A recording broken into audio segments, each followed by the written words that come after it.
Buongiorno, i titoli. A Messina gli inquirenti esaminano le immagini della videosorveglianza per rintracciare l'autore della violenza sessuale su una quindicenne a Piazza Cairoli. A breve la prima audizione della minorenne che ancora scossa aveva denunciato la polizia. Nuovi incidenti stradali in Sicilia, perdono la vita una bimba di 2 anni a Licodia Eubea, un ragazzo di 15 a Favara. Vigili del fuoco ancora in azione alla zona industriale di Catania per spegnere l'incendio nell'azienda della Quinta Strada, attesa per i monitoraggi dell'ARPA sul rischio diossina. A Mondello i tornelli stellati per regolare l'accesso dei bagnanti nelle spiagge in concessione andranno rimossi. La vicenda è diventata un caso politico e ora il governo regionale conferma che sono abusivi. A Catania una piazza al posto del fatiscente edificio dell'ex Santa Marta, inaugurato lo spazio restaurato, abbellito e restituito alla città. Emozioni, balli e cori hanno accompagnato a Marina di Modica i The Colors in concerto, grande energia che ha coinvolto il pubblico di ogni età. Calcio, il Catania vince 6-0 nell'amichevole di presentazione contro il La Valletta al Massimino, esordio con gol di D'Ausilio.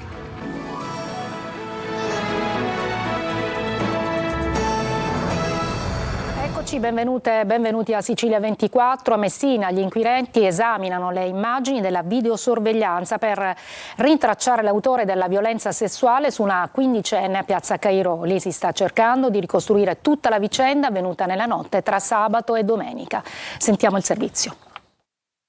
Gli investigatori della squadra mobile di Messina stanno acquisendo e passando al setaccio tutte le videocamere di sorveglianza della zona di Piazza Cairoli per cercare di ricostruire l'aggressione denunciata da una quindicenne nella notte tra sabato e domenica. Dalla visione di quei filmati gli agenti contano di capire cosa sia avvenuto. La ragazza, condotta in ambulanza al pronto soccorso del Policlinico, aveva confidato ad un medico di aver subito una violenza da uno sconosciuto, lo ha fatto in lacrime e il medico ha prima avvisato i familiari e poi allertato il punto fisso di polizia del pronto soccorso, avviando la procedura del codice rosso prevista in questi casi. Oggi la quindicenne dovrebbe essere sentita alla presenza di uno psicologo compatibilmente con le sue condizioni di salute. La giovane infatti sarebbe apparsa molto scossa. Cosa sia accaduto poi sarà compito di polizia e magistrati appurarlo. È stato allertato sia il procuratore dei minori, il magistrato Andrea Pagano, che la procura ordinaria, considerato che l'aggressore potrebbe essere maggiorenne. La giovane aveva trascorso la serata con delle amiche che sono state già sentite e poi il gruppo si sarebbe trasferito a Piazza Cairoli, dove sarebbe accaduto tutto. Sulla vicenda è intervenuto anche il sindaco di Messina Federico Basile, che dopo aver espresso la vicinanza alla vittima e alla famiglia ha assicurato che l'amministrazione seguirà la vicenda con la massima attenzione. Messina, ha detto, deve essere e restare una comunità sicura. Ancora sangue sulle strade siciliane, 2 i morti in 2 distinti incidenti avvenuti a Licodia Eubea. A Favara nel primo a perdere la vita una bambina di 2 anni, nell'Agrigentino a morire è stato un ragazzo di 15. Orazio Longo. Uno scontro violentissimo, frontale, tragico. Una bambina di 2 anni ha perso la vita e i suoi genitori sono gravissimi in ospedale. Teatro dell'incidente, la strada statale 514 Ragusa-Catania. La famiglia originaria di Comiso viaggiava a bordo di un'auto che si è scontrata contro un minivan con a bordo altre 3 persone rimaste ferite. L'impatto è avvenuto in territorio di Licodia Eubea intorno al chilometro 27, completamente distrutta la lanciamusa sulla quale viaggiavano. La bambina è morta a causa dei politraumi riportati. È stato necessario l'intervento dei vigili del fuoco di Caltagirone per estrarre i corpi.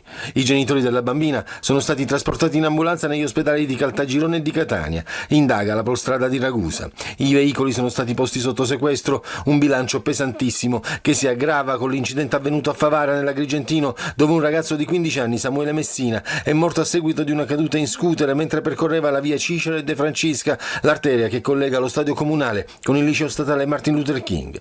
Il ragazzo è deceduto in ospedale, dove è arrivato in condizioni critiche, trasportato da un'ambulanza. Tutto ancora da accertare le cause dell'incidente. Sembrerebbe che il ragazzo abbia perso il controllo del mezzo finendo sull'asfalto e sbattendo violentemente la testa. Da capire perché avrebbe perso il controllo. Sul posto sono giunti subito i soccorsi, ma non c'è stato nulla da fare. Fatale è risultata l'emorragia cerebrale post-trauma cranico. Ad occuparsi dei rilievi i carabinieri di Favara. Il sindaco Antonio Palumbo ha espresso la vicinanza della comunità alla famiglia.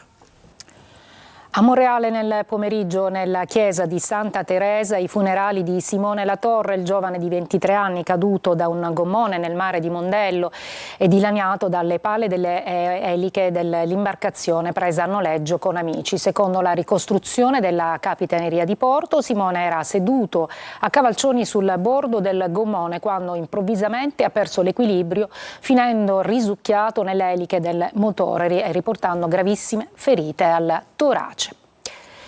Si lavora ancora a Catania, sono i vigili del fuoco nella zona industriale per definire lo spegnimento dell'incendio che ha interessato l'azienda nella Quinta Strada. Monitoraggi dell'ARPA sul rischio diossina, intervengono anche i sindacati che chiedono più sicurezza proprio nella zona. Sentiamo Orazio Longo. Dopo le fiamme adesso si fa la conta dei danni e si aspetta il risultato dei monitoraggi dell'ARPA. È probabile che la diossina si sia sprigionata nell'aria, ma bisognerà valutare le ricadute al suolo, spiegano gli esperti. Il vento, i fenomeni meteorologici e atmosferici influiscono sulla reale pericolosità della nube tossica, quella che si è formata, come si vede dalle immagini, sabato scorso nella zona industriale di Catania a causa dell'incendio di un'azienda della Quinta Strada. I vigili del fuoco stanno ultimando i lavori di spegnimento e di bonifica con l'utilizzo di mezzi di smassamento. Il grado di allerta rimane di macroemergenza. L'ARPA ha installato un campionatore ad alto volume per il monitoraggio della qualità dell'aria. Le procedure standard in occasione di incendi prevedono la ricerca di diossine, IPA e PCB, le sostanze che generalmente possono formarsi a seguito di eventi di questa natura. Sono stati prelevati anche 2 campioni di aria mediante canister per la ricerca di composti organici volatili. Ma non mancano le polemiche. Episodi come questo devono ricordarci che la prevenzione è la prima e più importante misura da adottare per salvaguardare la sicurezza dei lavoratori, dell'ambiente e della comunità. Il rischio di atti dolosi purtroppo è sempre dietro l'angolo, dice il sindacato UGL di Catania, che chiede all'ARPA e al sindaco di Catania di attivare tutte le misure di monitoraggio e controllo necessarie per garantire la tutela della salute pubblica, con particolare attenzione alle migliaia di lavoratori che ogni giorno si recano nella zona industriale. A Mondello nel Palermitano i tornelli installati per regolare l'accesso dei bagnanti nelle spiagge in concessione andranno rimossi. La vicenda è diventata un caso politico e ora il governo regionale conferma che sono abusivi. Desiree Ferlito. Staccionate e tornelli non possono stare nelle spiagge, che non possono starci staccionate e che quindi storicamente portiamo a casa un risultato fondamentale. È confermato, i tornelli installati a Mondello per regolare l'accesso dei bagnanti nelle spiagge sulle aree in concessione andranno rimossi. Era diventato un caso politico il loro utilizzo che cozzava con la fruizione libera del mare, diventato sempre più raro. Tutto è partito nei primi giorni di agosto con una lettera inviata al demanio dal deputato di controcorrente Ismaele Lavardera per denunciare la spiaggia negata a Palermo. Qualche giorno dopo è scattato un blitz della Guardia Costiera e della Guardia di Finanza. I finanzieri hanno filmato e fotografato tutti i varchi di accesso al mare, liberi e non, in attesa di ricevere dalla Regione copia di tutte le concessioni balneari di Mondello per analizzarle una per una, fino all'ordine del giorno approvato dal governo, che ne conferma l'abusività. Cosa succederà adesso? Chiediamo all'assessorato regionale ambiente e territorio che possa intervenire immediatamente per far sì che coloro i quali utilizzano la spiaggia come se fosse cosa privata si possano ricordare che la spiaggia è di tutti. E se la questione dei tornelli ha infiammato le spiagge palermitane, il caro spiagge anche da queste parti è una realtà. A confermarlo i lidi semideserti a pochi giorni dal Ferragosto. Dai 6 euro a persona soltanto per un fazzoletto di sabbia senza alcun servizio, fino alle postazioni con ombrellone e lettini a peso d'oro. Restiamo in argomento, parliamo di caro turismo. Infatti i rincari modificano le abitudini degli italiani che adesso si accontentano di spezzoni di vacanza. Tonino De Mana. Ci sono quelli che si fanno il prestito per andare in vacanza. Io non l'ho mai fatto. Se c'è i soldi faccio le cose, se non c'è i soldi non faccio niente. Caro vita, caro turismo, caro spiaggia. Gli aumenti a raffica tolgono il sonno agli italiani e modificano persino le loro abitudini. E se un tempo ad agosto le città chiudevano per ferie, oggi chi va in vacanza non può permettersi 3-4 settimane, ma solo pochi giorni, spesso concentrati nei fine settimana. Un weekend, 3-4 giorni massimo. E adesso 3 giorni, non di più. Io è 2 mesi che sono in vacanza, perché sono insegnante e quindi di fatto passo le vacanze qui interamente perché per me è il posto più bello del mondo. Ma ti appoggi da qualcuno? Sì, ho la casa da Cireale. Se uno ha la casa di proprietà, ovviamente ammortizza tantissimi costi. Adesso se ci va limitatamente, ma noi abbiamo in Sicilia tutto, bene o male la gente se ne va a spiagge libere, cose perché si risparmia, perché non si ci arriva più mensilmente e tutto. Chi sceglie il mare deve fronteggiare i rincari applicati dai gestori dei lidi balneari, anche se la Sicilia resta un'isola felice. Sulla zona di Lettoianni vado spesso a fare il bagno e sono ancora umani.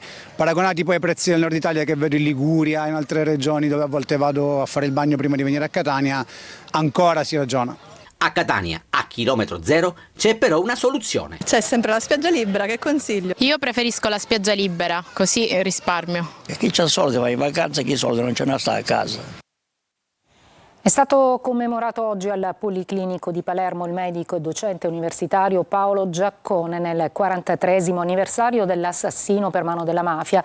Ricordarlo non è un atto formale né un semplice dovere istituzionale, è una necessità morale, lo ha detto il sindaco di Palermo, La Galla.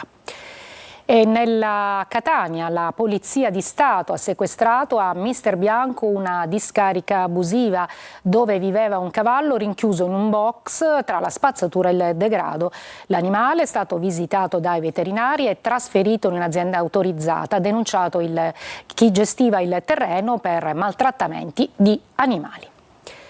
Restiamo a Catania, una splendida e accogliente piazza al posto del fatiscente edificio dell'ex Santa Marta e così appunto verrà restituita alla cittadinanza quest'area. Sentiamo Tonino De Mano. Sguardi soddisfatti, quasi estasiati, occhi che brillano a testimonianza della bellezza che stanno osservando. Sono quelli del ministro alla protezione civile, all'epoca presidente della regione Nello Musumeci, che si è battuto per trasformare l'area dove sorgeva il vecchio plesso degli ospedali riuniti Santa Marta e Villahermosa nella piazza che vedete, con verde, arredo urbano e fontane che zampillano. È la prima opera di bonifica urbanistica, di riqualificazione urbanistica che viene compiuta a Catania, credo nell'ultimo mezzo secolo. Non posso che essere orgoglioso da uomo di governo e da catanese. La sua espressione guardando la piazza dice tutto. Sì, ma immaginate il primo giorno quando si è cominciato con l'escavatore a demolire l'edificio. Ma l'appetito viene mangiando. Non dimentichiamolo, siamo a 100 metri dall'istituendo Museo dell'Etna, altra opera che ho voluto nel dismesso ospedale Vittorio Emanuele. Nonostante il caldo, il sindaco trentino non smette di passeggiare, ha quasi voglia di godersi la nuova piazza.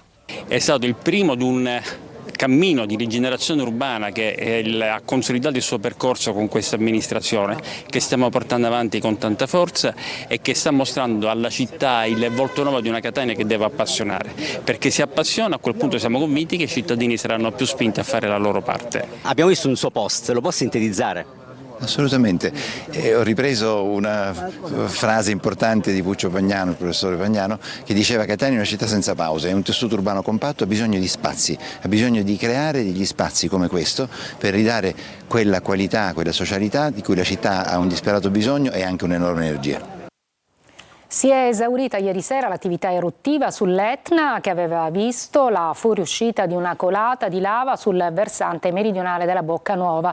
Continua comunque l'attività stromboliana al cratere di sud-est con un lancio di lapilli che ricadono all'interno dell'orlo craterico e questa attività è accompagnata da un'emissione di cenere che si disperde velocemente in area sommitale. Pienamente operativo l'aeroporto Fontana Rossa di Catania. Colori, musica e diritti a Cammarata e San Giovanni Gemini per la seconda edizione del Paesello Pride, unica manifestazione in provincia di Agrigento per celebrare l'orgoglio gay e la diversità di genere. In piazza anche un appello per fermare la guerra in Palestina. Davide Sarto. Cammarata e San Giovanni Gemini nell'Agrigentino, unite dai colori dell'arcobaleno, seconda edizione del Paesello Pride, unica manifestazione in provincia di Agrigento per celebrare orgoglio e identità. In piazza attivisti e cittadini da tutta la Sicilia, diritti uguali per tutti, stop ai pregiudizi, cartelli, slogan, sorrisi e un appello: fermare la guerra in Palestina. La torre del castello di Cammarata illuminata con i colori arcobaleno, un simbolo di accoglienza e rispetto. Strade piene di musica e cori, balli e applausi lungo il percorso. Festa finale a San Giovanni Gemini, una piazza gremita fino a tarda sera, un messaggio di pace e inclusione che ha attraversato i due paesi e che lascia un segno oltre i confini locali. Breve pausa poi a Messina, dove rinasce il Teatro Vittorio Emanuele, il più antico di Sicilia.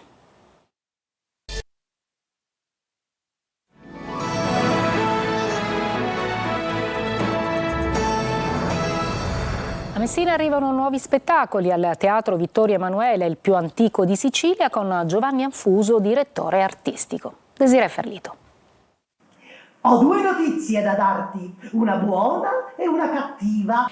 Il teatro a Messina rinasce ripartendo dal nuovo direttore artistico Giovanni Anfuso, noto non soltanto per essere l'autore di drammaturgia e regia dell'Inferno di Dante, lo spettacolo più visto in Sicilia negli ultimi anni, ma anche per aver firmato la regia di importanti opere liriche e di prosa nei più importanti teatri italiani. Il Teatro Vittorio Emanuele di Messina, grazie al riconoscimento avuto dal Ministero, è stato promosso quale centro di produzione nazionale con un'assegnazione di 317.000 euro l'anno. Possiamo dire che a buon diritto è il terzo teatro stabile della Sicilia, insieme a Palermo e a Catania. Tantissimi progetti previsti dal nuovo cartellone, che sarà ufficialmente presentato il 5 settembre, salvo qualche anticipazione. Sicuramente avremo un Pirandello importante, uno Shakespeare con due nomi di altissimo livello e soprattutto la produzione di apertura, questo lo possiamo ben dire, la produzione di apertura è una coproduzione fra il Teatro Vittorio Emanuele di Messina, il Teatro Menotti di Milano e lo Stabile di Palermo, il Teatro Biondo. Grande qualità della drammaturgia da proporre a un pubblico sempre più dinamico ed esigente, ha spiegato Anfuso, raccontando le sue scelte. Che noi siamo disponibili a dialogare con tutte le istituzioni del territorio, anche perché la situazione teatrale in Italia e in Sicilia in particolare è così critica che solo se riusciamo a metterci insieme, riusciamo a fare delle cose buone e a farci ascoltare. Il Vittorio Emanuele di Messina è intenzionato a tornare ai fasti di un tempo, distinguendosi nel panorama teatrale italiano. Emozioni, balli e cori hanno accompagnato a Marina di Modica i The Colors in concerto. Un'energia incontenibile ha coinvolto il pubblico di ogni età. Veronica Barbarino.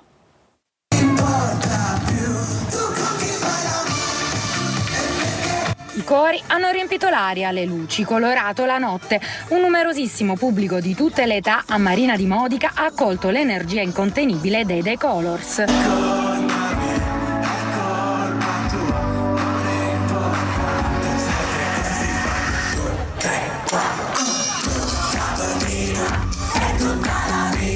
Brano dopo brano, il trio guidato da Stash ha incendiato il palco con una performance travolgente, capace di unire precisione musicale, carisma scenico e un'energia contagiosa, tra sonorità internazionali e atmosfere pop.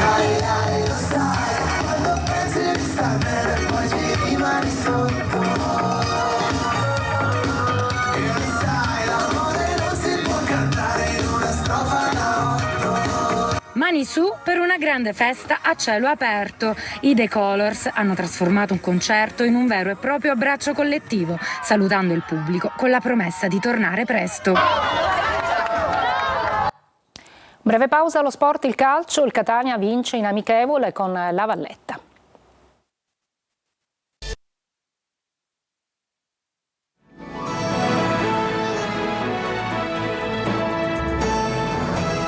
Eccoci al calcio, si è conclusa 6-0 per il Catania, l'amichevole disputata al Massimino contro i maltesi del Valletta. Nel corso della serata presentata alla squadra l'ultimo acquisto, Michele D'Ausilio. Sergio Colosi.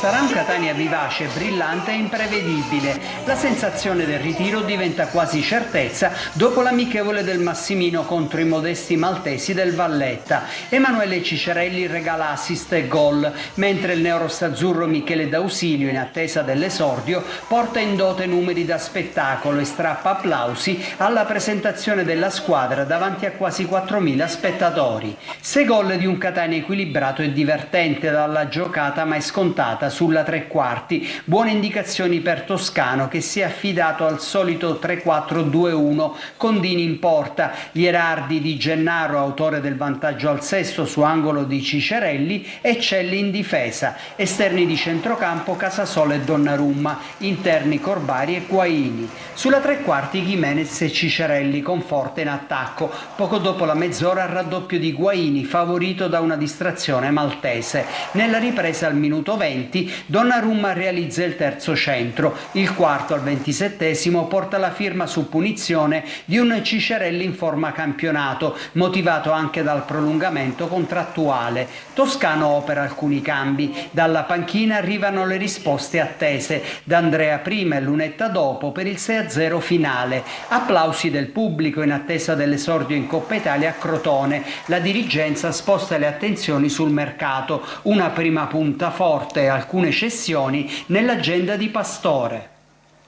È tutto per questa edizione, la prossima alle 19. Grazie per l'ascolto e buon pomeriggio.